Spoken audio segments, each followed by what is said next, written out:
देख लेते हैं इसे। तो स्टार्ट किया था हमने आयनिक प्रोडक्ट।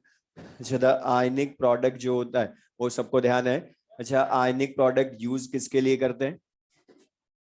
जो हमने लिखा था यूज, उसका दोबारा पढ़ो। हमने क्या लिखा था कि with the help of ionic product we can predict whether a chemical precipitation take place और नॉट।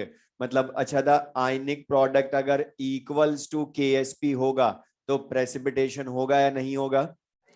अच्छा, वो सैचुरेशन की कंडीशन है। अच्छा, सैचुरेशन पर प्रेसिपिटेशन होता है या डिसोल्यूशन या कुछ नहीं होता? हम क्या बोलते हैं, दोनों इक्वल रेट से होती है, मतलब कुछ भी एक्स्ट्रा नहीं होता। अच्छा, प्रेसिपिटेशन कब होता है? When ionic product greater then Ksp हो, और अगर ionic product less than Ksp आए तो प्रेसिपिटेशन नहीं होगा या सॉल्ट का डिसोल्यूशन होगा। अब जो हमने सारी चीजें पढ़ी, ध्यान सुना, हमने बोला आयनिक प्रोडक्ट इसका सबसे इंपॉर्टेंट टॉपिक है, तो इसके क्वेश्चंस ध्यान से करना। तो क्वेश्चन लिख लें इसके।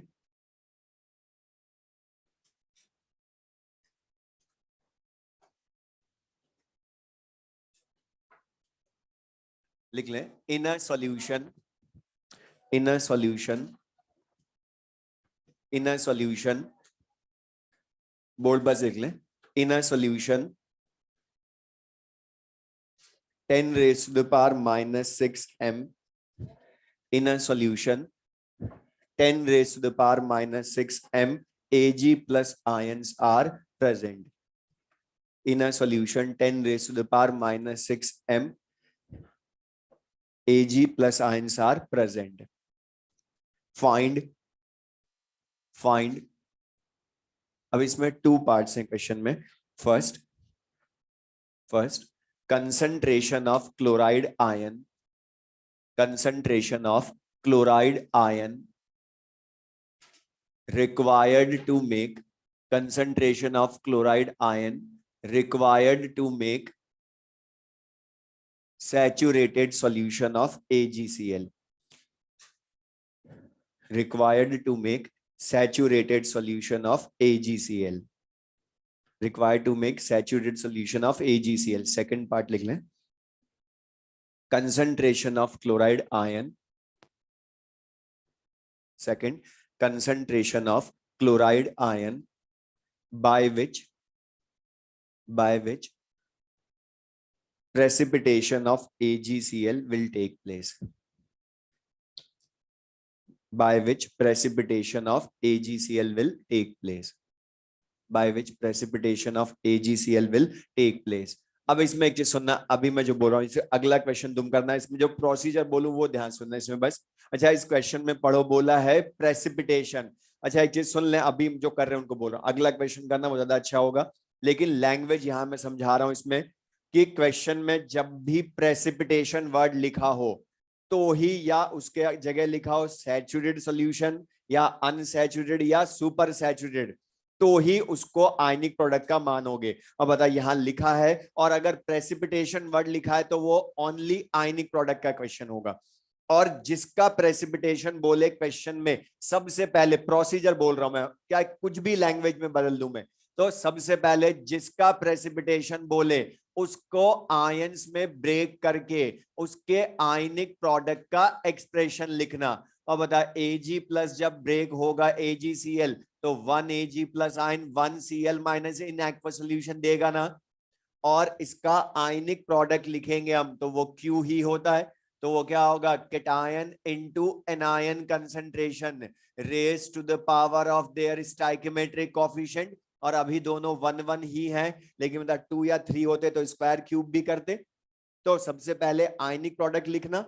अब लेकिन इसके बाद ध्यान से, एग्जाम में इन दोनों में से कोई एक ही क्वेश्चन पूछना है, तो अब उसमें पढ़ो फर्स्ट में क्या लिखा है, concentration of chloride ion required to make saturated solution of AgCl। और बता, सैचुरेशन के लिए आयनिक प्रोडक्ट किसके इक्वल होना चाहिए, KSP के। तो बता, तुम्हें KSP का वैल्यू गिवन है AgCl की, और सिल्वर आयन कंसंट्रेशन गिवन है, क्लोराइड आयन लानी तो ला सकते हैं। तो Q की जगह Ag plus into Cl minus concentration लिख दे इक्वल्स टू KSP। तो बता, chloride ion concentration will be equal to 10⁻⁻⁴। इसका क्या मीनिंग है कि Ag प्लस के सॉल्यूशन में इतने क्लोराइड आयन मिलाएंगे तो AgCl का सैचुरेटेड सॉल्यूशन बन जाएगा। लेकिन एग्जाम में तो दोनों में से कोई एक पूछना है तो ओनली सेकंड पूछे, लेकिन इसकी लैंग्वेज पढ़ो क्या लिखा है। कंसंट्रेशन ऑफ क्लोराइड आयन लानी है, लेकिन कौन सी लानी है, सैचुरेशन के लिए या जिससे प्रेसिपिटेशन हो जाए। और बता प्रेसिपिटेशन की कंडीशन क्या होती है, ionic product equals to KSP या ग्रेटर देन KSP। तो जिससे प्रेसिपिटेशन हो जाए मतलब ionic product greater than KSP। तो बता फिर से यही एक्सप्रेशन यूज करोगे, लिख लें। तो बता silver ion concentration into chloride ion concentration greater than 10⁻⁻10। तो बता क्लोराइड आयन कंसंट्रेशन 10⁻⁻⁴ या उससे ज्यादा। मतलब बता 10⁻⁻³ -2 -1 होगी तो वो ज्यादा वाली एक ही ऑप्शन देगा उससे। तो जो इससे ज्यादा वाला वो टिक कर देना। तो बता आयनिक प्रोडक्ट ग्रेटर देन KSP क्यों बोला, क्योंकि उसने बोला बाय विच, जिससे प्रेसिपिटेशन हो जाए। तो उससे ज्यादा होनी चाहिए क्योंकि उतनी कंसंट्रेशन रखोगे तब तो प्रेसिपिटेशन नहीं होगा। अच्छा तक कहां तक प्रेसिपिटेशन नहीं होगा AgCl का, बोलो कहां तक नहीं होगा। 10⁻⁻⁴ तक नहीं होगा, मतलब तब भी सैचुरेशन की कंडीशन। अच्छा लेकिन ये पूछूं कि कहां से प्रेसिपिटेशन स्टार्ट होगा, तो भी वही, मतलब वहीं से तो स्टार्ट होता है। तो बता मैक्सिमम टाइम वो काम में सैचुरेशन वाली कंडीशन ही आएगी। लेकिन ये सेकंड में हमने ग्रेटर देन KSP क्यों यूज करा, क्योंकि उसने पूछा कि कौन सी कंसंट्रेशन से स्टार्ट होगा, नहीं बोला है किससे प्रेसिपिटेशन होगा। मतलब हमें एग्जैक्ट वैल्यू बतानी है। तो बता फिर तो ज्यादा वाली बताओगे।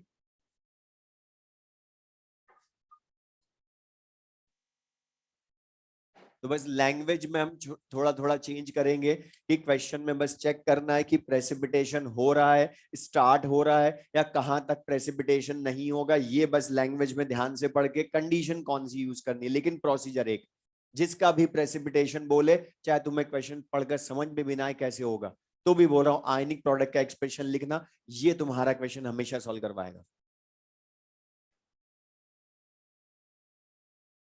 क्वेश्चन लिख ले नेक्स्ट।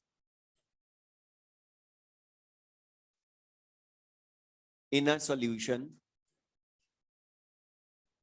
बोर्ड पर लिख ले, इन a solution 0.01 m Ba+2 ions are present. 0.01 m Ba+2 ions are present. Find OH negative ion concentration. OH negative ion concentration at which precipitation of BaOH whole twice will begin. At which precipitation of BaOH whole twice will begin. और given लिख लें board पर से, KSP of BaOH whole twice is 4 into 10 raised to the power minus 15. KSP of BaOH whole twice is 4 into 10 raised to the power minus 15.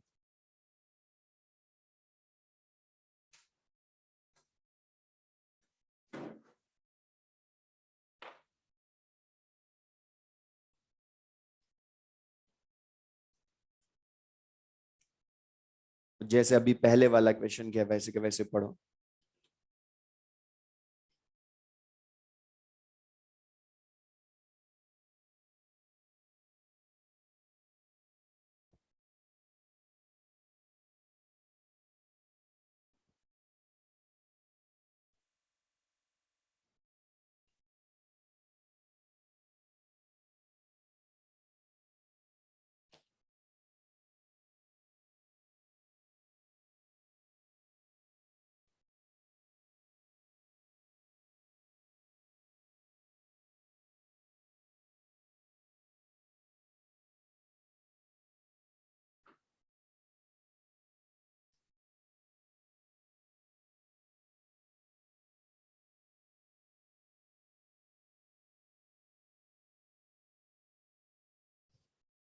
इतना लेंदी है ही नहीं question. मैं बोला जो भी मतलब प्रेसिपिटेशन वर्ड लिखा है इसमें, तो मैं तो जो आता वो करो पहले होता। आयनिक प्रोडक्ट का लिखोगे एक्सप्रेशन, लेकिन किसका लिखोगे? जिसका प्रेसिपिटेशन बोले। तो BaOH होल्ट वाइज बोला, तो बता इसको आयन में ब्रेक करके लिखोगे तो 1 बेरियम आयन 2 OH आयन देगा। इसका आयनिक प्रोडक्ट का एक्सप्रेशन लिखोगे तो बता cation into anion concentration raise to the power of their stoichiometric coefficient. अच्छा बता, अब के कॉफिशिएंट 1 और 2 हैं OH एंड बेरियम आयन के, तो the barium ion concentration into OH and concentration square.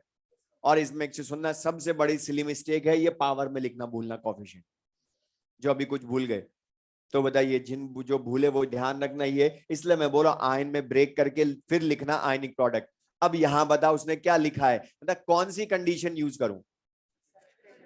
मतलब उसने क्या लिखा है? प्रेसिपिटेशन होता है, अभी सेकंड वाले क्वेश्चन के जैसा है प्रेसिपिटेशन, लेकिन मतलब यहां क्या लिखा है? Will begin. और इसने बाय विच लिखा है या एट विच लिखा है? एट विच मतलब जिस कंसंट्रेशन से स्टार्ट होगा। तो बताओ वो तो सैचुरेशन वाली होती है। तो यहां पर हमने क्या यूज करना है? Q equals to KSP। और मैंने बोला कुछ भी बदल दू लैंग्वेज, ये चीज लिख कर करो हमेशा होगा। अब बता बेरियम आयन कंसंट्रेशन तुम्हें दे रखी है खुद ने, उसने 10 raise to the power -2। OH ion concentration तुमसे पूछी है, KSP वैल्यू दे रखी है 4 into 10 raise to the power -15। Divide करोगे मतलब ये 10 रेज टू द पावर -13 रह गया। लेकिन OH आयन कंसंट्रेशन लानी है तो बता रूट लेना पड़ेगा। अब 4 into 10 raise to the power -13 का रूट कैसे लें? बोला था लास्ट क्लास में कि जब भी रूट लेना हो, क्यूब रूट लेना हो, तो पावर ऐसी होनी चाहिए जो 2 3 4 से एग्जैक्टली होल नंबर में डिवाइड हो। तो नहीं हो रही 13, तो बता बढ़ाओगे पावर बोला था। लेकिन अब बड़ा बढ़ाने के लिए इसमें कोई डेसिमल नहीं है, तो बोला था डेसिमल ना हो तो जीरो बढ़ाकर बढ़ाना। तो बता जीरो लिखोगे 40 हो जाएगा, तो ये -14। अब -14 तो कितना हो गया बता? -7 हो गया ये तो। लेकिन 40 का रूट कैसे लोगे? एग्जैक्ट नहीं पता, लेकिन 36 से थोड़ा सा ज्यादा। 36 का रूट 6, तो 6.2 6.3। तो 6.3 into 10 raise to the power -7 OH ion concentration. या इसी क्वेश्चन का मैं दूसरा चेंज कर दूं, मतलब OH आयन कंसंट्रेशन की जगह मैं इस क्वेश्चन में डायरेक्ट, सुन ले वो भी ध्यान से, वो भी मिल जाएगा कहीं पर भी। मतलब OH आयन कंसंट्रेशन अभी हमसे पूछी, लेकिन मैं इसकी जगह पूछ लेता डायरेक्ट कि फाइंड द पीएच। तो बता तब भी मेन तो यही था, OH आयन कंसंट्रेशन लाना, फिर POH लाकर पीएच ला सकते थे। लेकिन ये चीज मैं फिर बोल रहा था, दोनों क्वेश्चन का प्रोसीजर एक जैसा। प्रेसिपिटेशन जिसका बोला उसी का आयनिक प्रोडक्ट लिख रहा हूं, लैंग्वेज में हर बार कुछ ना कुछ चेंज होगा। नेक्स्ट लिखें।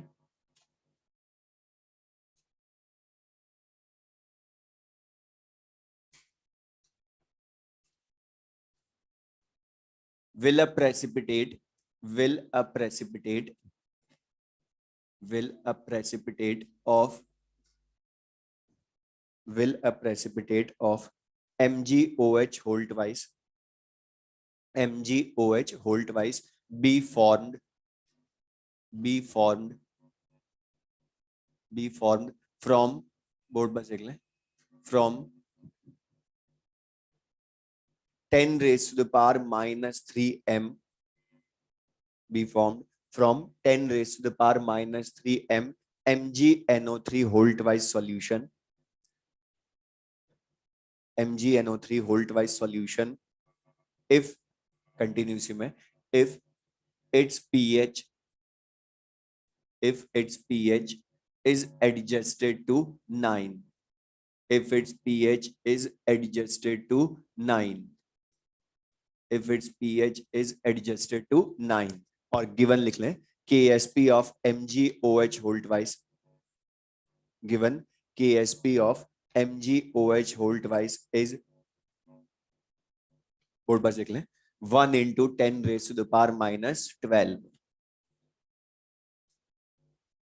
और डायरेक्ट मत बताना कभी भी कि प्रेसिपिटेशन होगा या नहीं, चेक करना पहले आयनिक प्रोडक्ट को।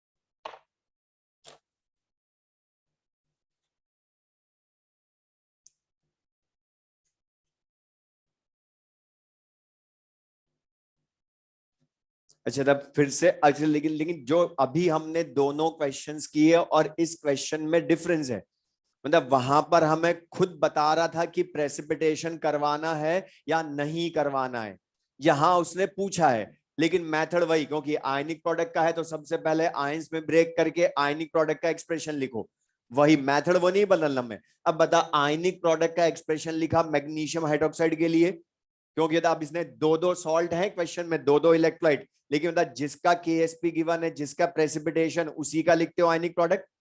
तो MgOH होल्ड वाइज का लिखूंगा, तो बता Mg+2 into OH and concentration square. अब के तुमसे पूछा है उसने कि इसका प्रेसिपिटेशन होगा या नहीं, मतलब बता अगर MgOH होल्ड वाइज का KSP से आयनिक प्रोडक्ट ज्यादा आ गया उसका, तो प्रेसिपिटेशन हो जाएगा, कम आया तो नहीं होगा, इक्वल आया तो सैचुरेशन होगा। तो अब हमें क्या लाना है, एक तरह से यहाँ आयनिक प्रोडक्ट ही लाना है पूरा आपके।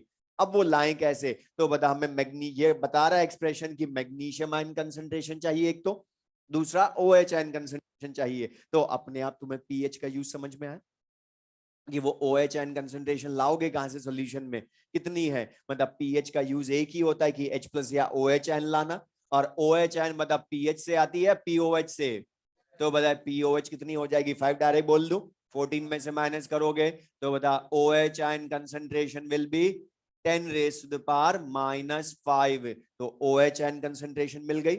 लेकिन मतलब मैग्नीशियम आयन फिर से डायरेक्ट नहीं दिया, अब यहां कुछ भी डायरेक्ट नहीं दी वैल्यू आयन की, पहले वाले दोनों क्वेश्चन में आयन की डायरेक्ट दे रहा था वो एक की, अब उसने किसकी दी है, पूरे सॉल्ट की दी है। तो मैग्नीशियम नाइट्रेट का सॉल्यूशन, अच्छा बता सॉल्यूशन अगर पूरी केमिस्ट्री में कहीं भी बोलते हो तो उसको एक्वस सॉल्यूशन मानते हो, तो ये जब डिसोसिएट होगा तो सॉल्ट एक्वस सॉल्यूशन में स्ट्रॉन्ग इलेक्ट्रोलाइट, तो 100% ब्रेक, इसकी कंसेंट्रेशन C, तो आयन की 0 0, लेकिन मतलब 100% डिसोसिएशन के बाद सॉल्ट 0, आयन कितने मिलेंगे, मैग्नीशियम आयन C, लेकिन नाइट्रेट आयन तो 2C। अब यहां पर मैं एक और चेंज बता, ये मैंने लिखकर क्यों बताया, अभी कुछ नहीं, डायरेक्ट कर लिया कि मैग्नीशियम नाइट्रेट की कंसेंट्रेशन ही वहां रख दी, वो करेक्ट है अभी, क्यों, क्योंकि अभी जो मैग्नीशियम आयन मिल रहा है वो 1 ही मिल रहा है, इसलिए जो इसकी कंसंट्रेशन वही हो गई मैग्नीशियम आयन की। मान लो उसमें नाइट्रेट आयन रिक्वायर्ड होता, तब तो बता डबल रखते ना वहां पर, 2C पुट करते ना, अगर अभी तो नहीं है लेकिन होता तो फिर रखना पड़ता ना, इसलिए चेक जरूर करना कि कौन से आयन के, इसलिए वहां पर आयनिक प्रोडक्ट का मैं हर बार बोल रहा हूँ एक्सप्रेशन लिखो फिर क्वेश्चन पढ़ो।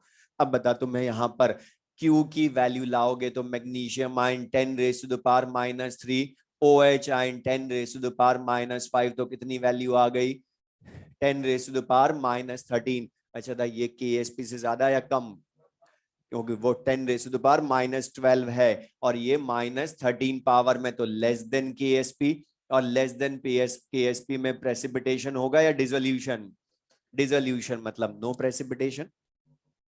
अच्छा इसी क्वेश्चन में सुन ले, इसी क्वेश्चन में अगर मैं बोल देता pH इज एडजस्टेड टू 10, फिर मतलब pH इज एडजस्टेड टू 10 बोल दूं मैं, तो बता एक जरा सा चेंज करना नंबर, तो 10⁻⁻4 -8 -11, फिर प्रेसिपिटेशन हो जाता, तो ये चीज के लिए सबको ये। अब लिखे इसी का एक और ये जो मैं करवा रहा हूं ये इसका कंसेप्ट वाइज सबसे अच्छा क्वेश्चन है, इजी सा, जो इन तीनों चीजों में मैंने बोली और उनको यूज करना, बस लैंग्वेज भी इसमें बहुत इंपॉर्टेंट है, इस क्वेश्चन में है छोटा सा क्वेश्चन, लिखे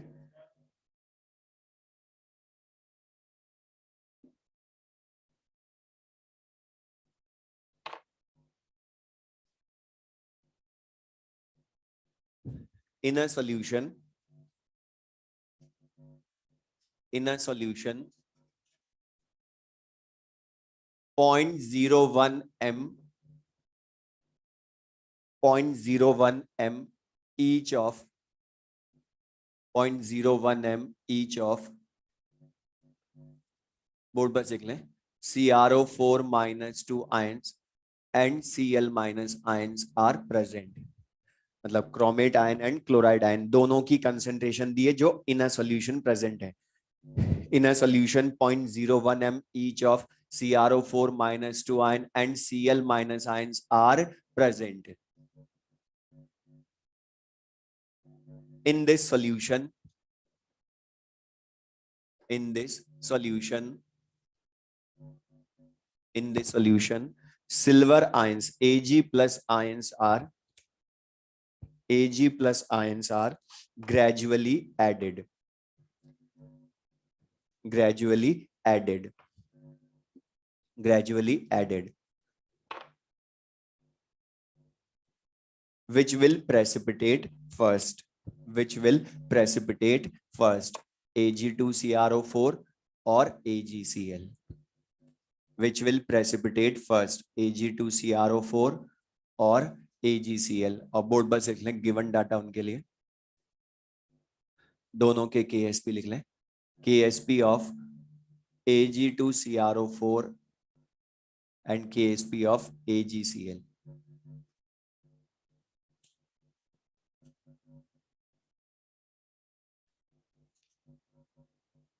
KSP of Ag2CrO4 is 2 into 10 raised to the power minus 12 and KSP of AgCl is 1 into 10 raised to the power minus 10.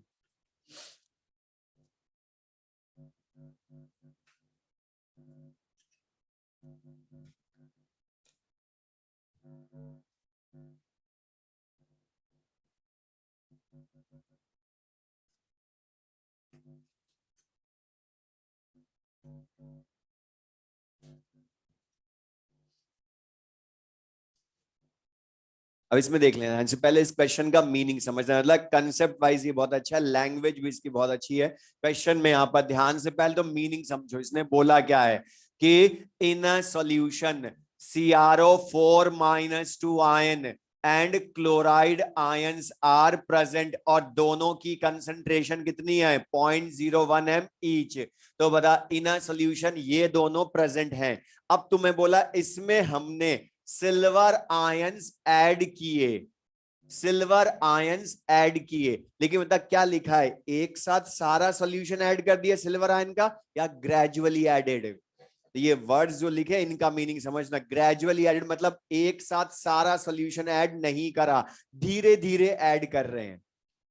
तो तुमसे पूछा है Ag+ जो है ये प्रेसिपिटेट पहले किसको करवाएगा, सिल्वर क्रोमेट को, सिल्वर क्लोराइड को, ये हमें लाना है। लेकिन बता है तो क्वेश्चन प्रेसिपिटेशन का, स्टार्टिंग से बोल रहा हूं प्रेसिपिटेशन का क्वेश्चन हो, जिनका प्रेसिपिटेशन बोले सबसे पहले आयनिक प्रोडक्ट का एक्सप्रेशन लिखो, बाद में सोचेंगे कैसे करना है। तो बता सिल्वर क्रोमेट का प्रेसिपिटेशन बोला है, तो उसको आयंस में जब ब्रेक करके लिखोगे तो ये बता 1 सिल्वर आयन देगा या 2 सिल्वर आयन, और क्रोमेट आयन 1 देगा। तो इसका आयनिक प्रोडक्ट का एक्सप्रेशन लिखूंगा तो सिल्वर आयन कंसंट्रेशन का स्क्वायर भी होगा इसमें, और dichromate ion power 1 chromate ion. अच्छा सेकंड क्या बोला है, AgCl का प्रेसिपिटेशन, तो AgCl को भी आयन में ब्रेक करके लिखो तो बताइए 1 सिल्वर आयन ही देगा और 1 क्लोराइड आयन ही देगा। तो इसका आयनिक प्रोडक्ट का एक्सप्रेशन लिखोगे तो silver ion concentration power 1, chloride ion concentration power 1 लिखोगे। अब समझना यहाँ पर ध्यान से, लैंग्वेज वाइज ये बहुत अच्छा क्वेश्चन है, जबकि है बहुत छोटा सा क्वेश्चन, पहले वालों से भी छोटा। अब लेकिन यहाँ पर मतलब मीनिंग वापस बोल रहा हूं, मतलब इन सॉल्यूशन ये दोनों प्रेजेंट थे, सिल्वर आयंस को धीरे धीरे ऐड किया। तो तुमसे पूछा है सिल्वर आयन पहले AgCl का प्रेसिपिटेशन, अच्छा बता जिसका प्रेसिपिटेशन पहले होगा उसका मीनिंग उसका प्रेसिपिटेशन पहले स्टार्ट होगा ना। तो तुमसे ये पूछा इन दोनों में से प्रेसिपिटेशन किसका पहले स्टार्ट होगा, मतलब बताओ कंडीशन क्या यूज करूं, Q ग्रेटर देन KSP या इक्वल्स टू KSP। स्टार्ट होने की कंडीशन क्या होती है, सैचुरेशन। मतलब बता यहां पर मैं दूसरी चीज कहां से लिख रहा हूं, KSP इक्वल्स टू Q क्यों लिखा, ये समझ में आया। क्योंकि पहले किसका प्रेसिपिटेशन होगा उसका मीनिंग है पहले किसका स्टार्ट होगा। तो बता Q इक्वल्स टू KSP करूंगा दोनों में। अब सबसे इंपॉर्टेंट चीज, मतलब पहले प्रेसिपिटेशन किसका स्टार्ट होगा, जिसके लिए सिल्वर आयंस की कंसंट्रेशन ज्यादा रिक्वायर्ड होगी या कम। तो ढूंढो किसमें किसके लिए कम चाहिए सिल्वर आयन, तो अब ये हमें क्वेश्चन खाली इतना सा पूछ रहा था कि सिल्वर आयन कंसंट्रेशन फाइंड करो, लेकिन डायरेक्ट नहीं बोला लैंग्वेज में। ये तुम्हें समझना था कि प्रेसिपिटेशन स्टार्ट उसका पहले होगा जिसके लिए कम Ag प्लस रिक्वायर्ड होंगे। मतलब इसने जो हमने फर्स्ट क्वेश्चन किया था क्लोराइड आयन वाला, वही क्वेश्चन पूछा इनडायरेक्टली, लेकिन लैंग्वेज पूरी बदल दी कि सिल्वर आयन की कंसंट्रेशन किसके लिए कम चाहिए होगी। तो बता, silver ion concentration square KSP of silver chromate 2 into 10 raised to the power minus 12 upon silver chromate ion concentration 10 raised to the power minus 2, लेकिन स्क्वायर हटाओगे तो रूट भी आएगा, तो 2 into 10 raised to the power minus 10। अच्छा, root 2 value 1.414 into 10 raised to the power minus 5। तो बता ये क्या शो कर रहा है कि सिल्वर क्रोमेट के लिए तो इतने सिल्वर आयन कंसंट्रेशन चाहिए। इसी तरह से यहां कितनी चाहिए सिल्वर आयन कंसंट्रेशन, वो हम ला सकते हैं KSP value 1 into 10 raised to the power minus 10 upon 10 raised to the power minus 2, तो value will be 10 raised to the power minus 8। अब बता, कम किसके लिए चाहिए, सिल्वर क्लोराइड के लिए या सिल्वर क्रोमेट के लिए? सिल्वर क्लोराइड के लिए। तो प्रेसिपिटेशन पहले किसका होगा, AgCl का। अब ये क्वेश्चन मैंने अभी क्यों करवाया उसका रीजन ध्यान सुनना, रुक जाओ। इसमें कुछ स्टूडेंट जिन्होंने आंसर बोला था ये, उन्होंने क्या करा, खाली ये चेक कर लिया जो कुछ बुक्स में नोट्स में भी लिखा होता है कि जिसका KSP ज्यादा वो देर से प्रेसिपिटेट, जिसका कम वो जल्दी प्रेसिपिटेट। रॉन्ग है। मतलब कम तो KSP सिल्वर क्रोमेट का है, लेकिन होगा देर से भी वही, क्योंकि सिल्वर आयन उसके लिए ज्यादा चाहिए। क्यों हो रहा है उसका रीजन, बिकॉज ये अलग अलग टाइप के हैं, इनके फॉर्मूले डिफरेंट टाइप के हैं। मैं बोल सकता था कि जिसका KSP ज्यादा वो देर से प्रेसिपिटेट, वो कब बोलता, जब सेम टाइप के होते, जैसे AgCl AgBr AgI, वहां मैं KSP से बता देता, होगी बता वहां सेम टाइप के लिए तो KSP अपॉन कंसंट्रेशन तो फिक्स है। तो बता जिसका KSP ज्यादा वो देर से प्रेसिपिटेट, जिसका कम वो जल्दी प्रेसिपिटेट। तो ये वाला क्वेश्चन, अब बता ये क्वेश्चन बहुत अच्छा है। इस टाइप के क्वेश्चन पहले एम्स में बहुत आते थे, लेकिन रैंक डिसाइडिंग क्वेश्चन हो गया, जबकि क्वेश्चन में कुछ भी टफ नहीं है। और फर्स्ट क्वेश्चन ही पूछा है हमने, जो हमने किया आज, उसी को लैंग्वेज बदल के पूछा बस, बाकी कुछ भी चेंज नहीं, लेकिन मीनिंग क्लियर सबको ये। तो अब इसका आयनिक प्रोडक्ट का न्यूमेरिकल कोई भी होगा कर लेंगे, तो जितने तरह के चेंज कर सकता हूँ सब मैंने बता दी लैंग्वेज में, ठीक है। अब ये तो हमने बोला आयनिक प्रोडक्ट और KSP के न्यूमेरिकल कैलकुलेशन कैसे करनी थी, जो हमने 3 तरह के क्वेश्चंस कर लिए सॉलिबिलिटी में। एक तो एब्सेंस ऑफ कॉमन आयन, मतलब वाटर में सॉलिबिलिटी, दूसरा कॉमन आयन की प्रेजेंस में सॉलिबिलिटी, और तीसरा प्रेसिपिटेशन मतलब आयनिक प्रोडक्ट। अब इसी का एक थ्योरेटिकल क्वेश्चन जिसको हम इंडस्ट्रियल प्रिपरेशन में भी यूज करते हैं या इंडस्ट्रीज में भी यूज करते हैं। जो इंडस्ट्रीज में हम प्यूरिफिकेशन करते हैं NaCl का, या प्रेसिपिटेशन जल्दी करवाते हैं सोप्स का, तो वो कैसे करवाते हैं, उसमें भी आयनिक प्रोडक्ट और KSP को ही यूज करते हैं उनके। तो ये थ्योरेटिकल 2 पॉइंट है बस छोटे छोटे से, तो लिख लेने के साथ बोर्ड बस लिख लें। Precipitation of common salt NaCl, precipitation of common salt NaCl, precipitation of common salt NaCl। अब इसमें लिख लें, in the saturated solution of, in the saturated solution of NaCl, in the saturated solution of NaCl, HCl gas is passed, HCl gas is passed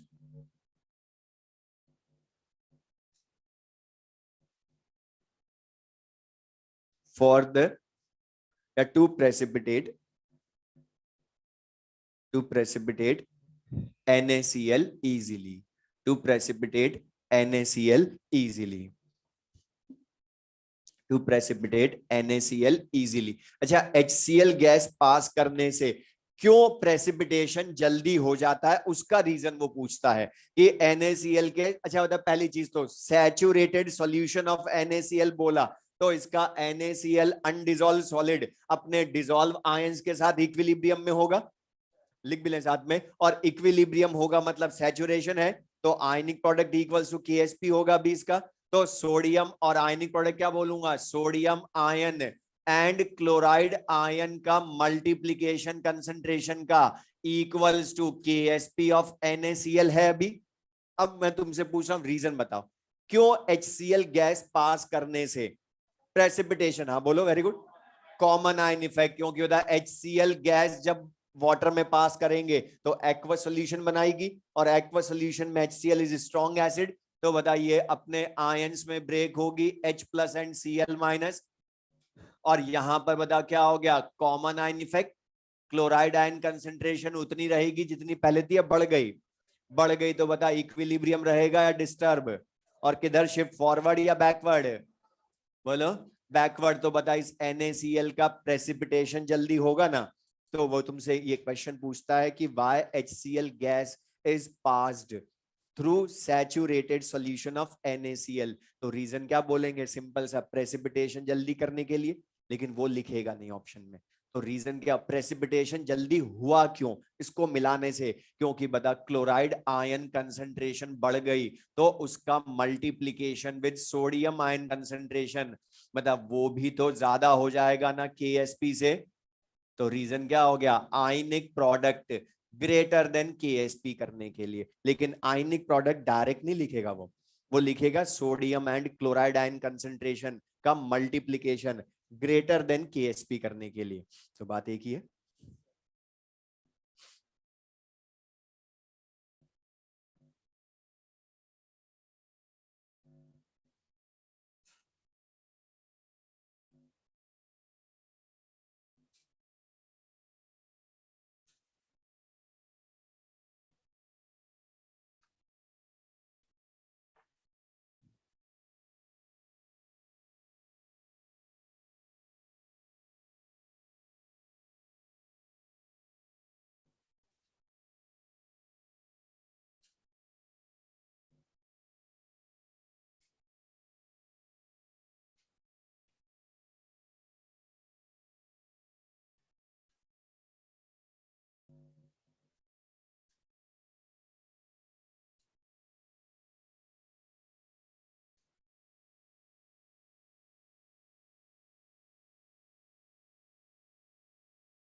अब इसमें देख लें इसे। तो अब इसी के तरह का दूसरी इसकी एप्लीकेशन इंडस्ट्रियल मैन्युफैक्चरिंग में हम जो यूज करते हैं, प्रेसिपिटेशन ऑफ सोप, लिख लें, प्रेसिपिटेशन ऑफ सोप। अच्छा, सबको पता है सोप क्या होती है, सोडियम या potassium salts of higher fatty acids, और सबसे common example sodium stearate use करते हैं हम। तो सोडियम स्टीरेट, अब इसका प्रेसिपिटेशन जल्दी करवाने के लिए भी हम क्या करते हैं, सबसे पहले लिख लें बोर्ड पर से, सोडियम स्टीरेट का या सोप का सैचुरेटेड सॉल्यूशन बनाते हैं, और सैचुरेटेड सॉल्यूशन में ionic product equals to KSP, और वो क्या होगा, आयंस की कंसंट्रेशन का प्रोडक्ट इक्वल्स टू KSP है, लेकिन यहां भी हम इसका प्रेसिपिटेशन जल्दी करवाने के लिए कॉमन आयन मिलाते हैं, और उसके लिए क्या मिलाते हैं, NaCl का एक्वस सॉल्यूशन, यहां NaCl का एक्वस सॉल्यूशन मिलाते हैं, और NaCl का एक्वस सॉल्यूशन मिलाते हैं तो ये Cl माइनस और Na प्लस में 100% ब्रेक होगा। और बता यहां भी रीजन वही, कॉमन आयन कंसंट्रेशन बढ़ाकर प्रेसिपिटेशन बैकवर्ड डायरेक्शन में जल्दी हो जाएगा। और रीजन क्या बोलेंगे कि स्टीरेट आयन की कंसंट्रेशन और सोडियम आयन की कंसंट्रेशन का मल्टीप्लिकेशन ग्रेटर देन KSP करने के लिए।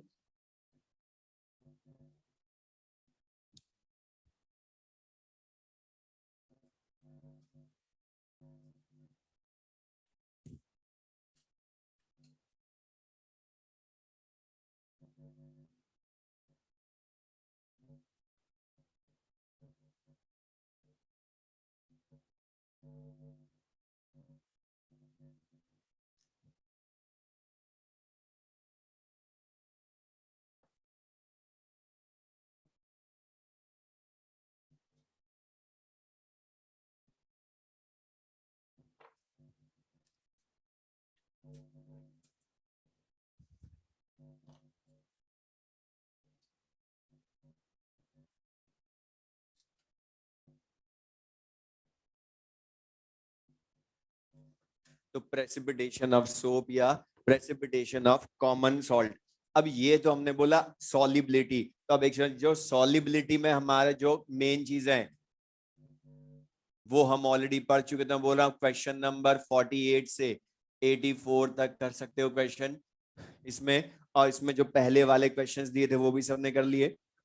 तो बोल रहा हूँ नेक्स्ट क्लास में हम इनके डाउट भी डिस्कस कर लेंगे, लेकिन उसके पहले भी यहाँ पे जो मेन हमारा जो चैप्टर है वो हो गया। लेकिन अब कुछ टॉपिक्स जो छोटे छोटे हैं लेकिन फिर भी उनके क्वेश्चन कंपटीशंस में आते हैं, जो एनसीईआरटी में डायरेक्ट नहीं है लेकिन फिर भी क्वेश्चन आते हैं, तो वो भी हमें आने चाहिए। तो उसी में लिख लें नेक्स्ट टॉपिक,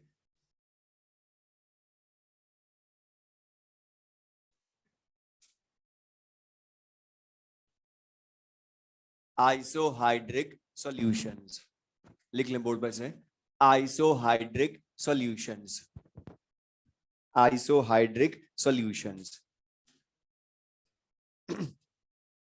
आइसोहाइड्रिक सॉल्यूशंस। अब आइसोहाइड्रिक सॉल्यूशंस इनका नेम ही बता रहा है, मींस इनमें क्या है, सेम हाइड्रोजन आयन कंसंट्रेशन, मतलब डिफरेंट सॉल्यूशंस जिनमें H plus ion concentration same हो। अच्छा था, H plus ion concentration same होगी तो इनकी पीएच भी सेम होगी, लेकिन मेन क्या है, सेम हाइड्रोजन आयन कंसंट्रेशन। तो लिख लें इसी के साथ, which have same H plus ion concentrations, which have same H plus ion concentrations, which have same H plus ion concentrations। तो बता, जब भी तुम्हें बोले कि टू सॉल्यूशंस, लिख लें बोर्ड पर से, two solutions are isohydric with each other, तो आइसोहाइड्रिक बोलते हमें पता चल गया कि उनके लिए H plus ion concentration equate करनी है। अब मैं क्वेश्चन की फॉर्म में बोलूं, जैसे सपोज टू वीक एसिड्स हैं, टू वीक एसिड्स मैं अज्यूम कर रहा हूं है HA1 एंड HA2, ये टू वीक एसिड्स है HA1 एंड HA2, और इनके लिए मैं बोलूं कंसंट्रेशन C1 और आयनाइजेशन कांस्टेंट Ka1 है, HA2 concentration C2 and ionization constant Ka2 है। लिख भी ले साथ में, और मैं बोलूं both are isohydric with each other, तो बता सबसे पहले आइसोहाइड्रिक बोला तो दोनों के लिए कंसंट्रेशन इक्वल कर दोगे H प्लस आयन की, और लिख भी लें साथ में H प्लस आयन कंसंट्रेशन का फॉर्मूला रूट KA इंटू सी, ऑस्टवर्थ डाइल्यूशन लॉ, अकेले वीक एसिड या C अल्फा अल्फा होता तो root KA1C1 equals to root KA2C2। अच्छा अदा दोनों साइड्स रूट हैं तो स्क्वायर लेने पर दोनों हट जाएंगे, तो क्या रह जाएगा, KA1C1 इक्वल्स टू KA2C2। तो वो तुमसे पूछ लेगा, इसमें कोई न्यूमेरिकल नहीं पूछना उससे ज्यादा, वो खाली इतना सा पूछेगा, ये ऑप्शन में लिख देगा K1C1 वाले रिलेशन, पूछेगा which of the following is correct for isohydric solutions, तो हम बता सकते हैं, या मतलब कंसंट्रेशन की जगह वॉल्यूम लिख सकते हो क्या इसमें, जब कंसंट्रेशन वॉल्यूम के डायरेक्टली या इनवर्सली प्रोपोर्शनल, इनवर्सली प्रोपोर्शनल, तो बता C की जगह 1/V रख सकते हो, तो बता क्या हो जाएगा, KA1 upon V1 equals to KA2 upon V2, या बता KA1V2 इक्वल्स टू KA2V1 भी बोल सकते हो क्रॉस मल्टीप्लाई करके भी। तो आइसोहाइड्रिक सॉल्यूशंस का meaning which have same hydrogen ion concentration, और वो hydrogen ion concentration weak acids के लिए मतलब इस तरह से हम यूज कर सकते हैं। तो क्वेश्चन में इसमें बस थियोरेटिकली बस हमसे ये कंडीशंस ही यूज करवाता है के और सी या के और वी के लिए। अब इसी में कई बार एक और टर्म हमें लिखी हुई मिलती है, रिलेटिव स्ट्रेंथ ऑफ, या रिलेटिव स्ट्रेंथ, लिख लें next term, relative strength of acids, relative strength of acids.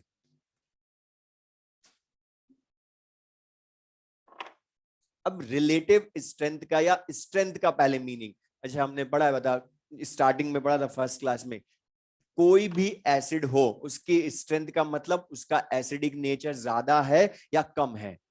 तो बताओ क्या चेक करते हो उसके लिए, H प्लस आयन कंसेंट्रेशन। तो जिसकी H प्लस आयन कंसेंट्रेशन ज्यादा उसकी एसिडिक स्ट्रेंथ ज्यादा, जिसकी कम उसका एसिडिक स्ट्रेंथ कम। मतलब ये एसिडिक स्ट्रेंथ जो होती है वो directly proportional to H plus ion concentration पढ़ा था हमने।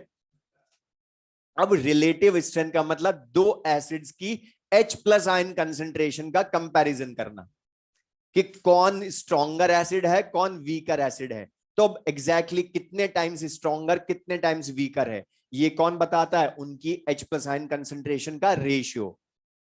तो लिख लें, it indicates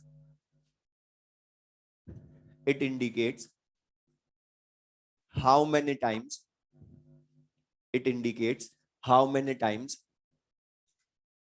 an acid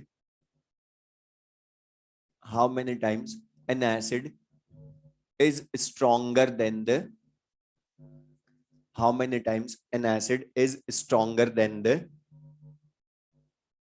other acid is stronger than the other acid is stronger than the other acid। और लिख लें बोर्ड पर से, रिलेटिव स्ट्रेंथ फाइंड कैसे करेंगे, H प्लस आयन कंसेंट्रेशन का रेशियो लेकर। relative strength of acid equals to H plus ion concentration of first acid upon H plus ion concentration of second acid। और बता अगर इनको डिवाइड करने पर वैल्यू ग्रेटर देन 1 आई तो फर्स्ट वाला स्ट्रॉन्गर हो जाएगा जितने टाइम्स आई वैल्यू, लेकिन अगर डेसिमल में आई तो सेकंड वाला स्ट्रॉन्गर हो जाएगा। अब इसका क्वेश्चन मैं पूछूं तो वही सेम मैं अज्यूम कर रहा हूं, टू वीक एसिड्स हैं HA1 HA2, इनकी रिलेटिव स्ट्रेंथ फाइंड करनी है हमें। तो डाटा क्या क्या दे सकता हूं मैं, अल्फा 1 दे दूं आपके डिग्री ऑफ आयनाइजेशन और इसका भी अल्फा 2 दे दूं। अब मैं तुमसे पूछूं find relative strength of HA1 and HA2, मतलब मुझे क्या करना पड़ेगा, इन दोनों की H प्लस आयन कंसेंट्रेशन लाकर उनका रेशियो लेना पड़ेगा ना। अगर बता C और अल्फा दे रखा हो तो H plus ion concentration C alpha, तो क्या लिख लेंगे, लिख भी लें साथ में, C1 alpha 1 upon C2 alpha 2। लेकिन Ka की टर्म में लिखें तो root Ka1 C1 upon root Ka2 C2 लिखोगे। लेकिन बता न्यूमरेटर डिनोमिनेटर दोनों में रूट है तो इसी को बता होल रूट भी लिख सकते हो ना। तो इसी को क्या लिख देंगे, whole root K1 C1 upon K2 C2। Okay root root यहाँ पर। तो बता रिलेटिव स्ट्रेंथ जो है वो क्या हो गई, सेम वही, मेन तो फॉर्मूला वही है, H प्लस आयन कंसेंट्रेशन का रेशियो। ये तो क्वेश्चन का प्रोसीजर हो गया।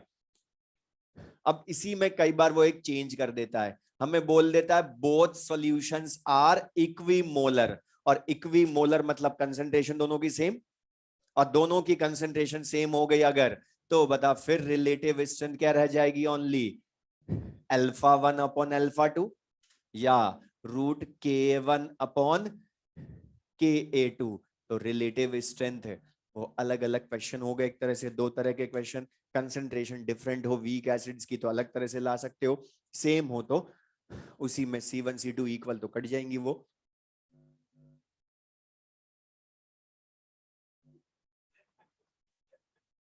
तुम पढ़ाओगे फिर, जितना जरूरत उतना बोला करो। तो बताइए क्लियर सबको ये, तो रिलेटिव स्ट्रेंथ ऑफ एसिड्स, ये मीनिंग क्लियर सबको।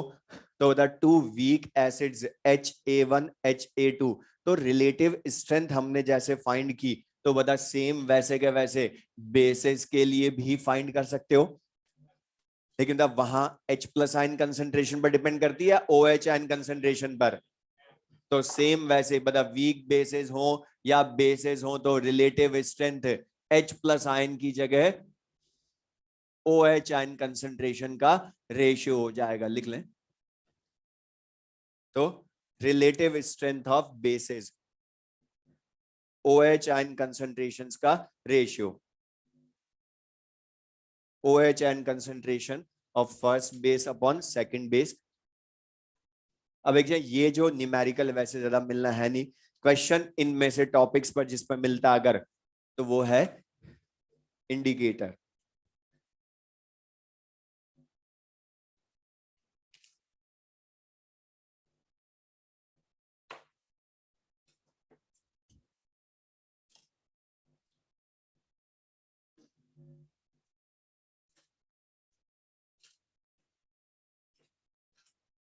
और इसमें लिख लें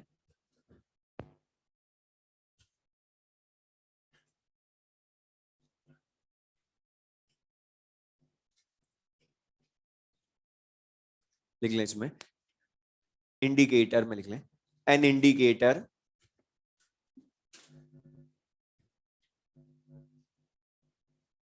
an indicator is a substance. An indicator is a substance that undergoes.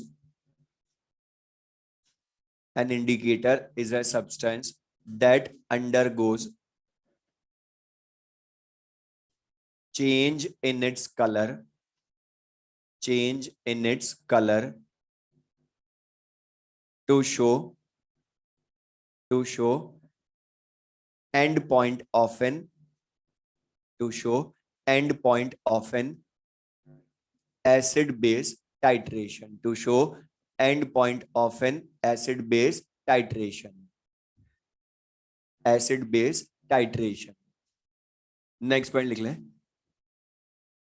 titration involves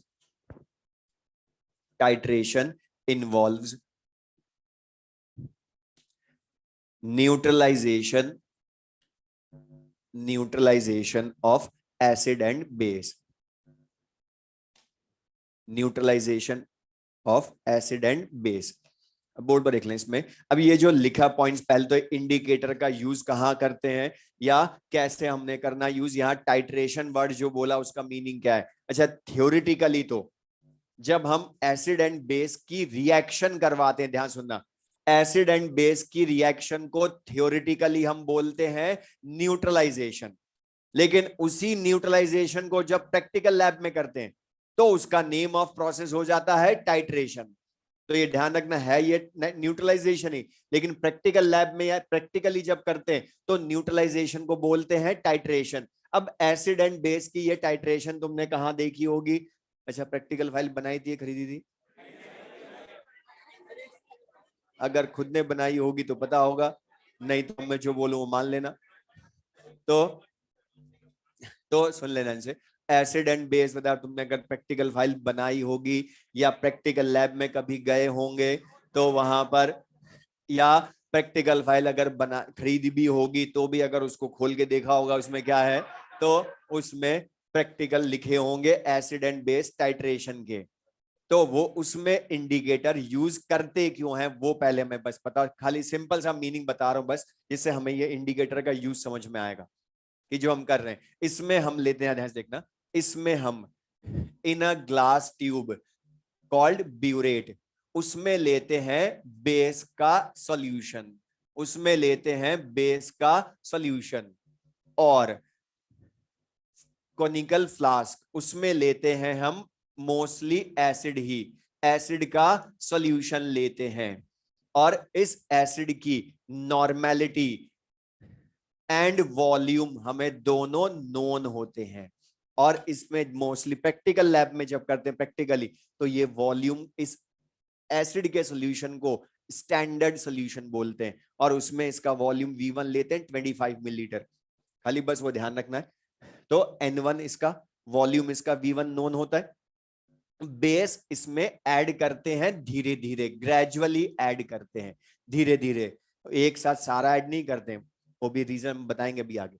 लेकिन जब बेस को हम धीरे धीरे ऐड करते जाएंगे तो बेस जो है एसिड को धीरे धीरे न्यूट्रल करता जाएगा ना, न्यूट्रल करता जाएगा करता जाएगा करता जाएगा, और एक स्टेज ऐसी आएगी जब बेस एसिड को कंप्लीटली न्यूट्रल कर देगा।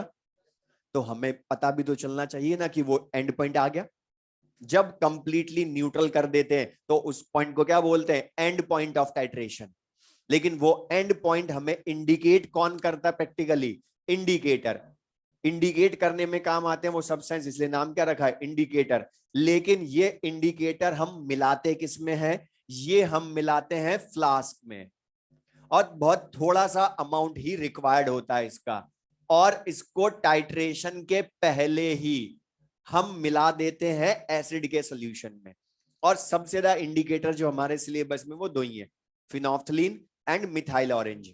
और ध्यान हो जिन्होंने प्रैक्टिकल किए होंगे तो बता, जब हम इंडिकेटर फिनोफ्थलीन लेते हैं तो उसको जब फ्लास्क में मिलाते हैं तो वो कोई कलर शो नहीं करता, कलरलेस रहता है। मतलब इसके इंडिकेटर के ध्यान रखना, दो कलर होते हैं।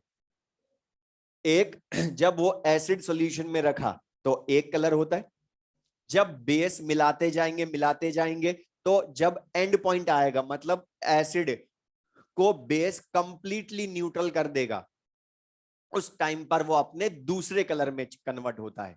तभी तो पता चलता है कलर चेंज होके, मतलब कलरलेस था पहले तो, लेकिन जैसे ही ये न्यूट्रल होता है कंप्लीटली और बेसिक में कन्वर्ट होने लगेगा, मतलब न्यूट्रल होने के बाद भी अगर मैं बेस मिलाऊंगा तो बेसिक सॉल्यूशन बनेगा ना फिर वो, तो ये अपने दूसरे कलर में चला जाता है और वो पिंक कलर आता है।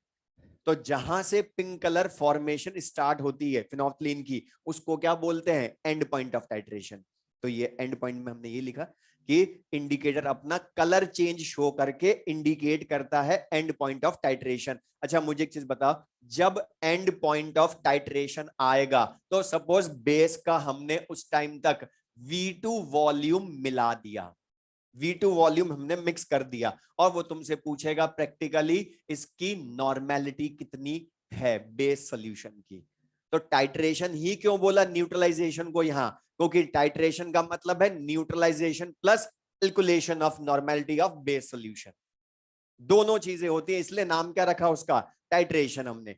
अब ये कैसे लाएंगे, तो बहुत सिंपल सा, हम न्यूमेरिकल ऑलरेडी कर चुके हैं इसके, मतलब हमने करा था 40% acidic acid is neutralize by KOH, लेकिन वहां एक बोला था कंप्लीटली न्यूट्रल। अच्छा बता, कंप्लीटली न्यूट्रलाइज होते हैं तो एसिड एंड बेस बचते हैं या ओनली सॉल्ट वाटर, मतलब दोनों के नंबर ऑफ इक्वेलेंट्स इक्वल हो जाते हैं एंड पॉइंट ऑफ टाइट्रेशन पर। तो एट, ये लिख लेना, at end point of titration, end point of titration पर number of equivalents of acid becomes equal to number of equivalents of base. Number of equivalents of acid becomes equal to number of equivalents of base. और number of equivalents of acid n into v से लाओगे तो n1v1 equals to n2v2। तो बता, अगर तुम्हें N1 पता है, V1 पता है, V2 हमें पता है, तो N2 अननोन फाइंड कर लेंगे ना। और तुम्हें ध्यान हो प्रैक्टिकल फाइल में तुम ये फॉर्मूला भी लिखते थे, N1V1 इक्वल्स टू N2V2, या M into V भी लिख देते थे। तो बता, नॉर्मेलिटी में मोलैरिटी को चेंज कर सकते हैं ना हम, तो उसका रीजन हमें पता हो, बस सिंपल सा अपनी नॉलेज के लिए, कि एंड पॉइंट ऑफ टाइट्रेशन या नंबर ऑफ इक्विवेलेंट्स। अच्छा, नंबर ऑफ इक्विवेलेंट्स इक्वल हो जाते हैं तो एंड पॉइंट को थियोरेटिकली क्या बोल देते हैं, इक्विवेलेंस पॉइंट भी। तो इक्विवेलेंस पॉइंट बोले या एंड पॉइंट बोले, बात एक ही है, थियोरेटिकली दोनों सेम होते हैं। Number of equivalents of acid becomes equal to number of equivalents of base, तो नंबर ऑफ इक्विवेलेंट्स इक्वल हो जाते हैं, तो बेस कितना मिलाया उसकी नॉर्मेलिटी भी ले आते हैं। तो N1V1 इक्वल टू N2V2। लेकिन अब यहां हमने कोई टाइट्रेशन नहीं पढ़नी है, लेकिन हमें क्या पढ़ना है, इंडिकेटर। लेकिन इसका यूज, ये अपना कलर चेंज शो करता कैसे, उसके लिए बस मैंने समझाया। अब वो कैसे शो करेगा, इसको हम इस चैप्टर में टाइट्रेशन को पढ़ क्यों रहे हैं, उसका रीजन, ये प्रैक्टिकल की चीज है बट फिर भी इस चैप्टर में पढ़ रहे हैं, उसका रीजन है क्योंकि ये जो इंडिकेटर हम लेते हैं ये होते हैं वीक एसिड या वीक बेस। और बता, वीक एसिड होंगे या वीक बेस होंगे, तो इसी चैप्टर का क्वेश्चन हुआ। और वीक एसिड या वीक बेस, अब एक चीज सुना, यहां से जो मैं थ्योरी बताने वाला हूं वो सब थ्योरी है जब इंडिकेटर का सॉल्यूशन अकेला है। अभी टाइट्रेशन में काम नहीं आएगा, क्योंकि हमें तो पहले वाली थ्योरी बताओ ना, इंडिकेटर अकेला क्या थ्योरी प्रॉपर्टी शो करता है, तभी तो बताएंगे कलर चेंज कैसे शो करेगा। तो इसके सारी थ्योरी हमें बताई ऑस्वर्ल्ड ने, तो लिख लेना नेक्स्ट, ऑस्वर्ल्ड्स थ्योरी ऑफ इंडिकेटर्स। और इसमें से क्वेश्चंस थियोरिटिकली पूछेगा, और ये जो मैं पॉइंट्स लिखवाऊंगा इनके हर पॉइंट पर क्वेश्चन पूछ चुका है, इसलिए हमें आना चाहिए Ostwald's theory of indicators.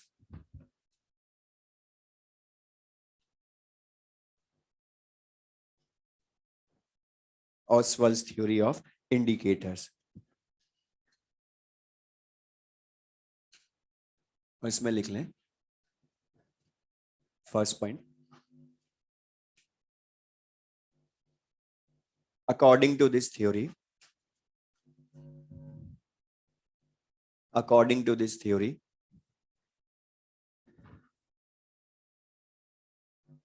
indicators are weak organic acids and bases, are weak organic acids and bases, weak organic acids and bases. Next point लिखें,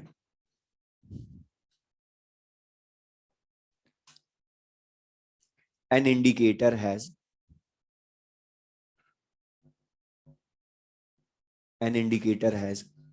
light color in its unionized form, in its unionized form, and dark color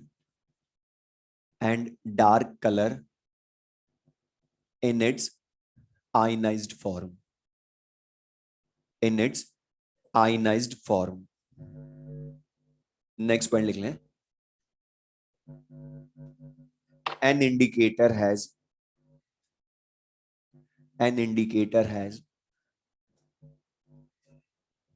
one color,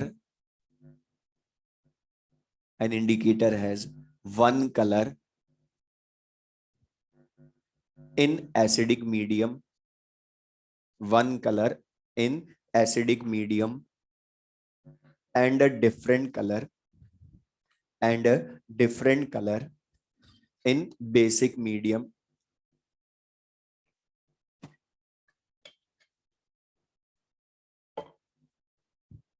and a different color in basic medium due to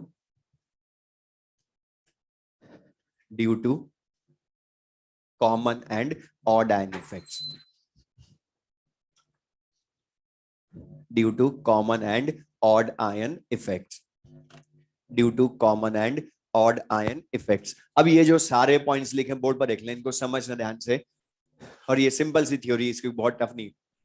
अच्छा था, indicators जो होते हैं week organic acids या week organic bases होते हैं, तो बता इनके नेचर के अकॉर्डिंग इंडिकेटर्स को हम दो टाइप का बोल सकते हैं, acidic indicators and basic indicators.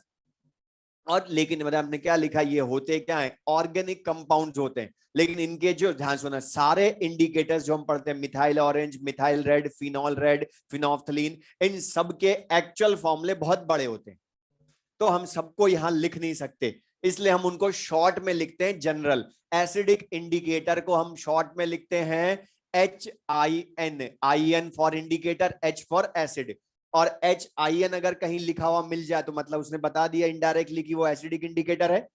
इसी तरह से बेसिक इंडिकेटर्स को शॉर्ट में क्या लिखेंगे, IN, लेकिन H की जगह OH, और एनाइन बाद में लिखते हैं इसलिए INOH, केटाइन पहले लिखते हैं इसलिए HIN लिख दिया। Acidic indicators, basic indicators.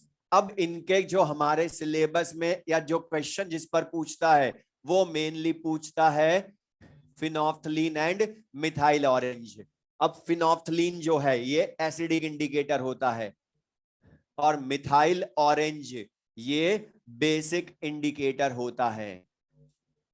अब फिनोफ्थलीन जो है ये बहुत बड़ा, इसका भी फॉर्मूला बहुत बड़ा होता है। अब ये तुम ऑर्गेनिक में पढ़ते हो, फिनॉल में उसकी कंडेंसेशन रिएक्शन से ये बनता है, लेकिन उसका पूरा फॉर्मूला हम लिखेंगे नहीं, शॉर्ट में क्या लिखेंगे, HPH। पीएच क्या शो कर रहा है, फिनोफ्थलेट आयन को, और H क्या हो गया, फिनोफ्थलीन, एसिडिक इंडिकेटर, और H लिखा ना इसमें भी, इससे भी पता चल रहा है कि ये एसिडिक इंडिकेटर है। मिथाइल ऑरेंज, अब इसका भी फॉर्मूला बहुत बड़ा होता है, लेकिन शॉर्ट में क्या लिख देते हैं, MEOH, तो मिथाइल, और बेसिक इंडिकेटर इसलिए OH, ये लिख लें साथ में, तो मिथाइल ऑरेंज एंड फिनोल्फथलीन, तो ये दो टाइप के इंडिकेटर्स हो गए, acidic indicators and basic indicators. अच्छा लेकिन बता, ये जब अकेला फिनोल्फथलीन का सोल्यूशन है, हमने इसको फ्लास्क में नहीं मिलाया, तब ये अकेला वीक एसिड का सोल्यूशन होगा ना। और बता, वीक एसिड का सोल्यूशन होगा फिनोल्फथलीन का, तो बता ये अपने आयंस में 100% ब्रेक या पार्शली, तो बता ये अपने आयंस के साथ इक्विलिब्रियम में रहेगा ना। इसी तरह से मिथाइल ऑरेंज भी जब अकेला है तो वो भी अपने आयंस के साथ इक्विलिब्रियम में रहेगा, Me+ और OH- के साथ।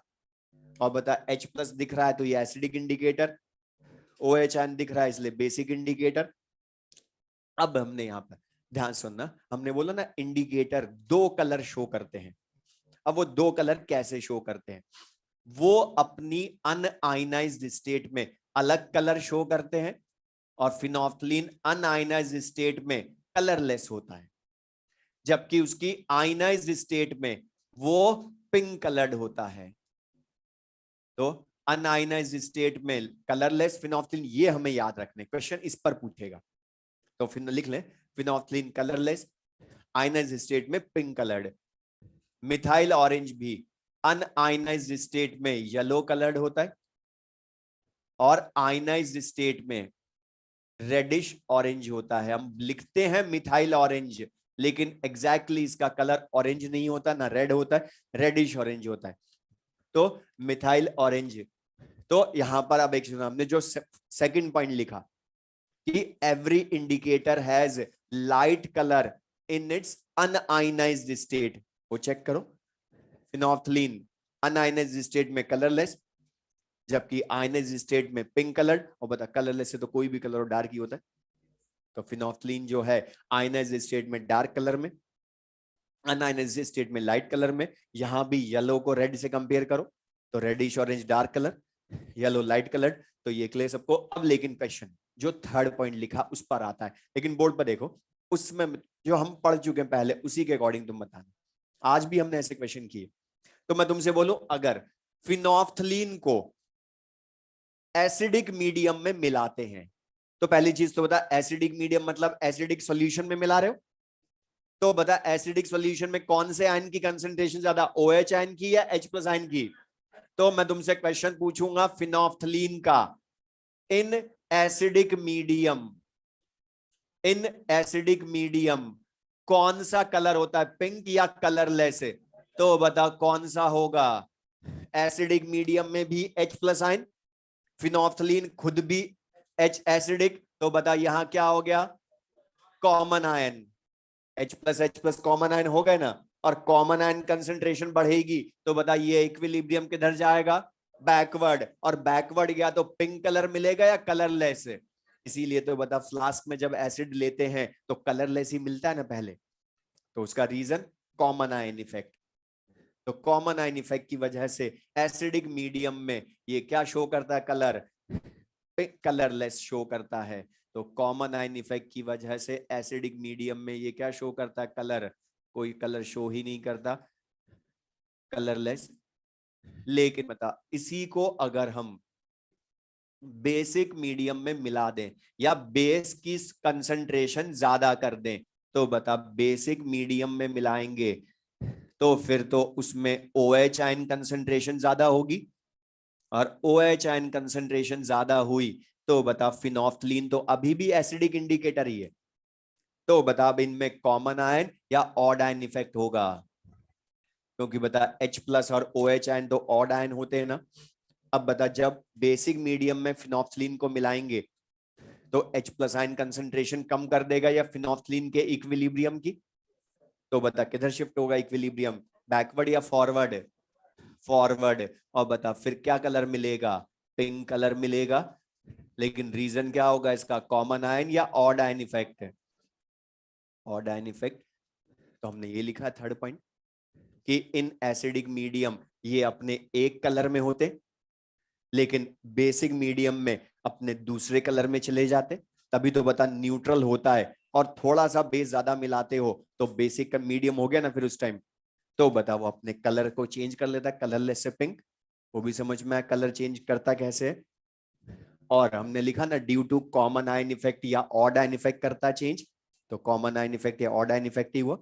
तो वो तुमसे क्वेश्चन पूछेगा फिनोल्फथलीन, डायरेक्ट क्वेश्चन बोल रहा हूं, बोलेगा इन एसिडिक मीडियम क्या कलर शो करता है तो कलरलेस, बेसिक मीडियम में पिंक कलर्ड। अब जैसे हमने ये समझाया सेम वैसे मिथाइल ऑरेंज के लिए बताएं यहां पर। अब बता इन एसिडिक मीडियम, अगर हम बोलते हैं मिथाइल ऑरेंज को, तो एसिडिक मीडियम में मिथाइल ऑरेंज में मतलब एसिडिक मीडियम में तो अभी भी H+ आयन कंसंट्रेशन ही ज्यादा होगी ना, होगी वहां पर। लेकिन अब कॉमन आयन या ऑड आयन इफेक्ट है, ऑड आयन इफेक्ट, और ऑड आयन इफेक्ट होगा तो बता आपके OH आयन की कम होगी इक्विलिब्रियम वाली, और OH आयन की कंसंट्रेशन कम, तो इक्विलिब्रियम बैकवर्ड या फॉरवर्ड, तो बता येलो कलर मिलेगा रेडिश ऑरेंज, और किसकी वजह से मिलेगा, due to odd ion effect, ये रेडिश ऑरेंज या रेड ऑरेंज कलर शो करेगा।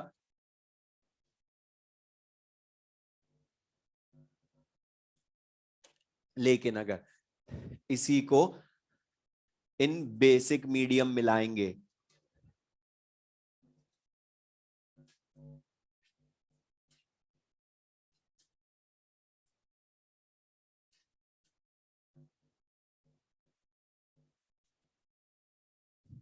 अब बता बेसिक मीडियम में मिलाओगे तो अब ऑड आयन या कॉमन आयन, क्योंकि मिथाइल ऑरेंज बेसिक है इसलिए उसका कॉमन आयन हुआ, और बेसिक मीडियम तो, और कॉमन आयन इफेक्ट हुआ, तो बता OH आयन कंसंट्रेशन बढ़ेगी तो बैकवर्ड शिफ्ट होगा, और बैकवर्ड शिफ्ट होगा तो बता येलो कलर मिलेगा, और रीजन उसका क्या है, ड्यू टू ऑड आयन या कॉमन आयन इफेक्ट।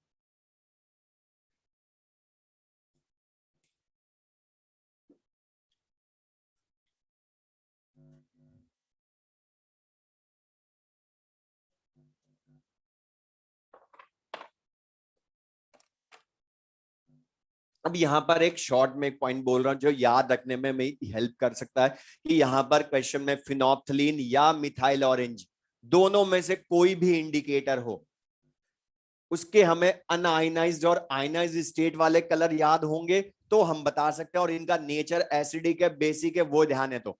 अच्छा यहां पर ध्यान से तुमने देखा है कॉमन चीज, जब भी कॉमन आयन इफेक्ट हुआ तो इंडिकेटर हमेशा अपने लाइट कलर में है, कॉमन आयन इफेक्ट में वो हमेशा अपने लाइट कलर में होता है, मतलब पिंक एसिडिक इंडिकेटर का कॉमन आयन एसिडिक मीडियम तो अपने लाइट कलर कलरलेस में है, बेसिक मीडियम में मिथाइल ऑरेंज का कॉमन आयन इफेक्ट तो अपने लाइट कलर येलो कलर में है, ऑड आयन इफेक्ट में हमेशा डार्क कलर में होता है। तो ये क्लियर सबको ये। अब ये तो हमने पढ़ा कि डिफरेंट कलर टाइट्रेशन में शो करता कैसे है, due to common odd ion effect वो समझ में आया, टाइट्रेशन में हमने इंडिकेट करने के लिए यूज किया था इसको। लेकिन मतलब जब ये अकेला वीक एसिड अकेला वीक बेस मतलब इसको टाइट्रेशन में नहीं मिलाया हमने, तब भी इसकी कुछ पीएच होगी ना, क्योंकि H+ और OH आयन है तो पीएच और पीओएच तो होगी, तो वो तुमसे इंडिकेटर की पीएच भी पूछता है। न्यूमेरिकल अगर इसका पूछता है तो पीएच, क्योंकि बता इस पूरे चैप्टर में हमने कुछ भी पढ़े अल्टीमेटली लानी तो पीएच ही है। तो लिख लें next, pH of acidic indicator, मतलब जब वो एसिड अकेला है तब उसकी पीएच कैसे लाएंगे, pH of acidic indicator, pH of acidic indicator. अब जैसे वही जनरल यहां पर फॉर्मूला बताऊंगा, फिनोल्फथलीन के लिए नहीं, कोई भी एसिडिक इंडिकेटर हो तो बता किसी भी एसिडिक इंडिकेटर का जनरल फॉर्मूला तो HIN है ना। अच्छा जब ये अकेला एसिडिक इंडिकेटर है HIN, तो ये अपने आयंस के साथ इक्विलिब्रियम में होगा, तो इसके सॉल्यूशन में HIN जो हम लिखें, इसका एसिडिक सॉल्यूशन जब होगा तो ये H+ और IN- के साथ इक्विलिब्रियम में। अच्छा अब इसके दो मेथड हैं पीएच लाने के, तुम बताओ, पहला हम पढ़ चुके हैं इस चैप्टर में, मतलब ये वीक एसिड है ना अकेला, मोनोबेसिक ही मानना है हमने इंडिकेटर्स को, तो बता हमने ऑस्वाल्ड्स डाइल्यूशन लॉ पढ़ लिया ना। तो दो मेथड, H+ आयन कंसंट्रेशन लाने के लिए C अल्फा या √Ka × C। लेकिन अब उसमें एक प्रॉब्लम, यहां पर क्वेश्चन में हमें सी कंसंट्रेशन एसिडिक इंडिकेटर की देता ही नहीं है। अल्फा या के तो दे देगा, लेकिन अब सी नहीं देता है तो फिर पीएच कैसे लाए? वो ऑस्मोस डाइल्यूशन लॉ वाले फॉर्मूले डायरेक्ट तो यूज कर नहीं सकता, क्योंकि उसमें तो मुझे सी अल्फा या रूट के इंटू सी के लिए सी चाहिए, लेकिन देगा नहीं, तो फिर कैसे लाएंगे हम? तो इसके लिए इसका डिसोसिएशन या आयनाइजेशन कांस्टेंट का एक्सप्रेशन हमारा क्वेश्चन सॉल्व करवाएगा। कैसे? अच्छा, ये वीक एसिड है तो इसका डिसोसिएशन या आयनाइजेशन कांस्टेंट के ए होगा ना, या कई बार इसी की जगह के आई एन लिख देते हैं इंडिकेटर के लिए, तो के आई एन लिखूं या के ए लिखूं, बात एक ही है, लेकिन हम यूज के ए करेंगे जिससे हमें पता रहे पहले वाला ये। अब इसको क्या लिखोगे? था होता तो ये इक्विलिब्रियम कांस्टेंट है, तो product upon reactant concentration raise to the power of their stoichiometric coefficient. यहां से बता H प्लस आयन कंसंट्रेशन में लिखूं तो क्या हो जाएगा? K a into H I N concentration upon I N minus concentration लिखोगे। और बता यहां से अगर मैं दोनों साइड्स का नेगेटिव लॉग ले लूं तो ये minus log x minus log y, तो माइनस लॉग के ए और माइनस लॉग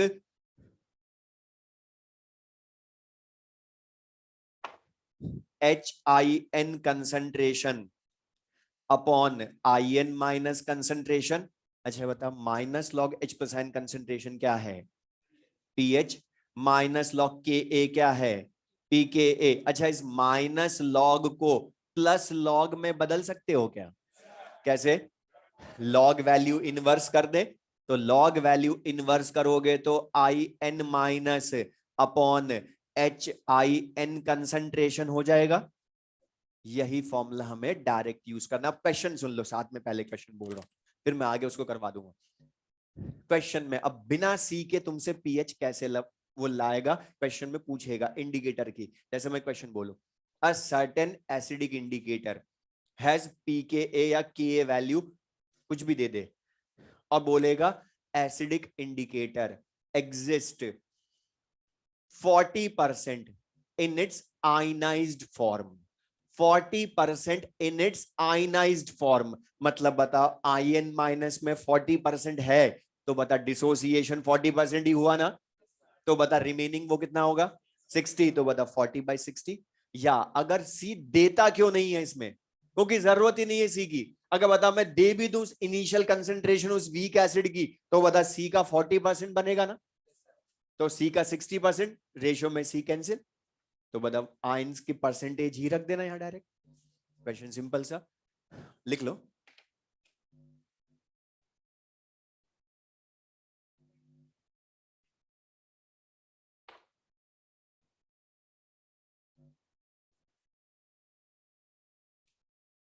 और बताइए ये जो आईएन माइनस है ये शो किसको कर रही है?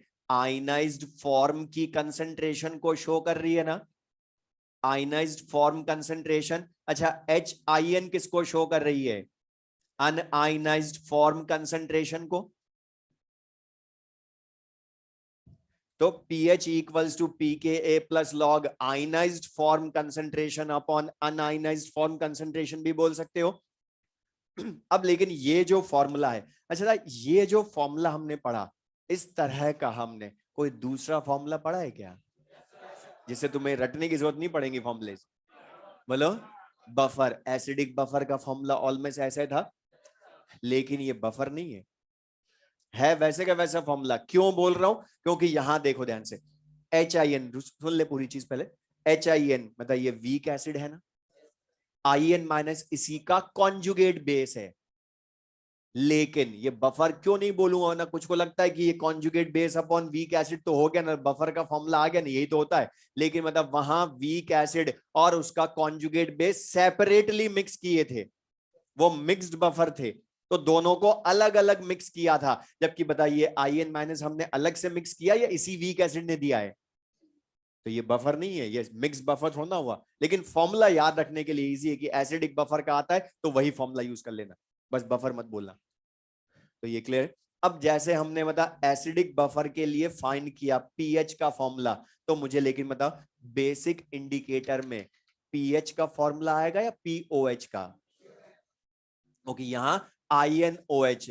तो बता, अगर इसके सॉल्यूशन में हम बोले बात करें तो INOH ये क्या देगा? आयन प्लस आयन और OH नेगेटिव आयन। लेकिन बता, इसके लिए Ka यूज करोगे KB, और उसको KIN भी बोल सकता हूं क्योंकि है तो इंडिकेटर ही वो भी। तो ion plus concentration into OH negative ion concentration upon INOH concentration. तो OH ion will be equal to KB into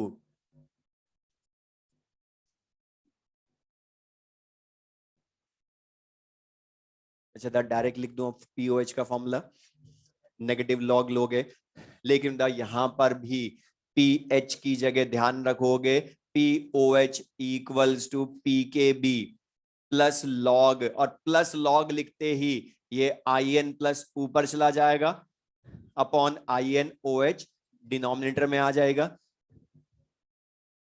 तो POH equals to PKB plus log IN plus upon INOH concentration.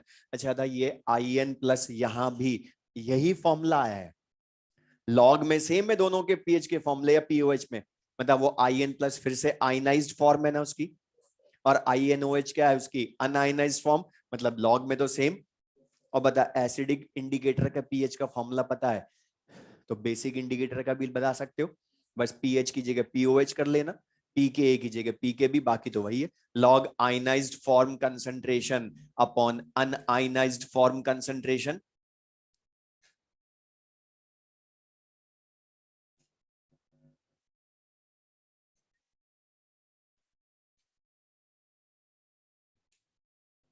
लेकिन यहां सबसे important चीज बता, इसमें pH आएगी या पहले पीओएच है? तो लास्ट में 14 में से माइनस यहां भी करेंगे।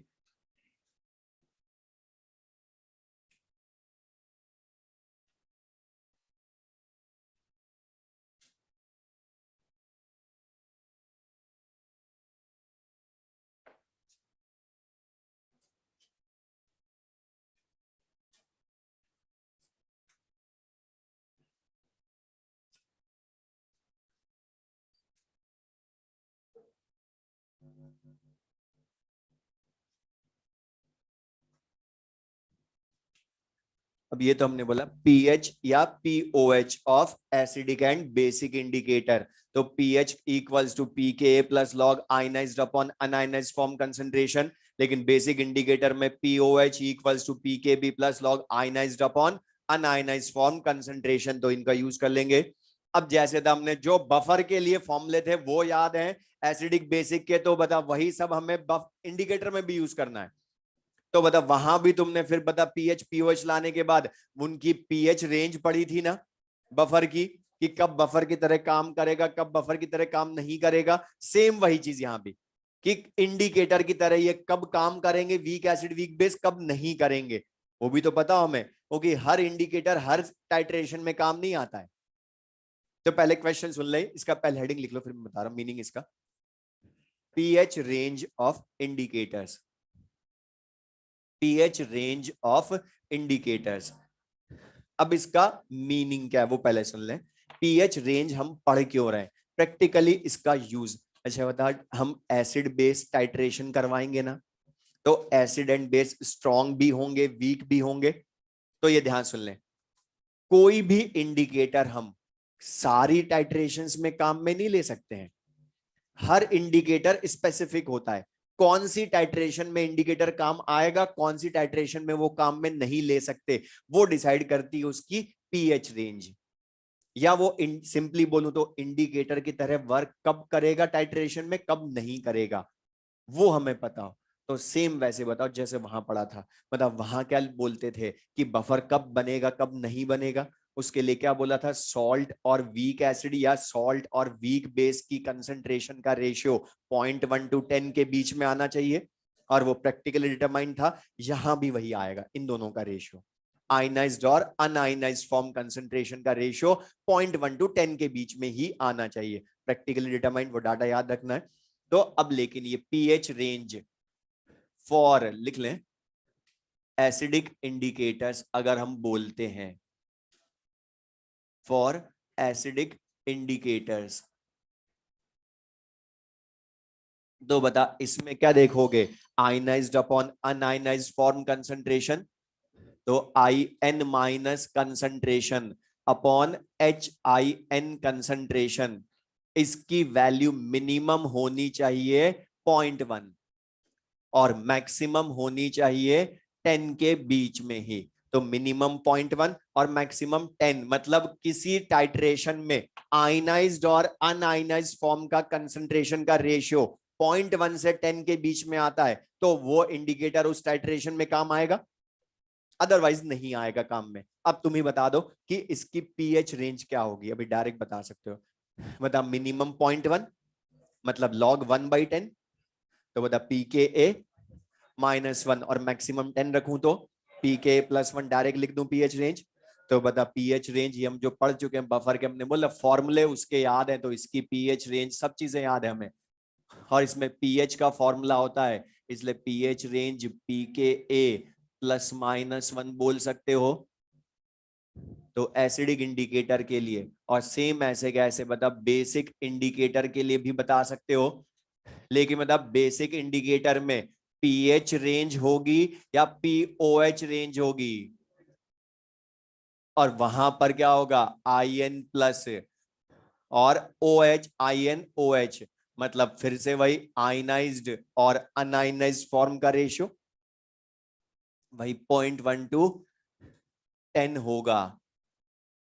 तो पीओएच रेंज इसकी डायरेक्ट लिख दे पी के बी +-1।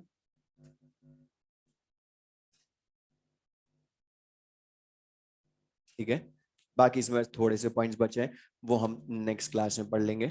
इंडिकेटर वाले क्वेश्चन अभी मत करना, क्योंकि इसके जो सबसे ज्यादा क्वेश्चन आते हैं वो मैं नेक्स्ट क्लास में बताऊंगा। ठीक है, बाकी फिर हम नेक्स्ट क्लास में, और क्वेश्चंस जो बोले थे वो करके ले आओगे। ठीक है।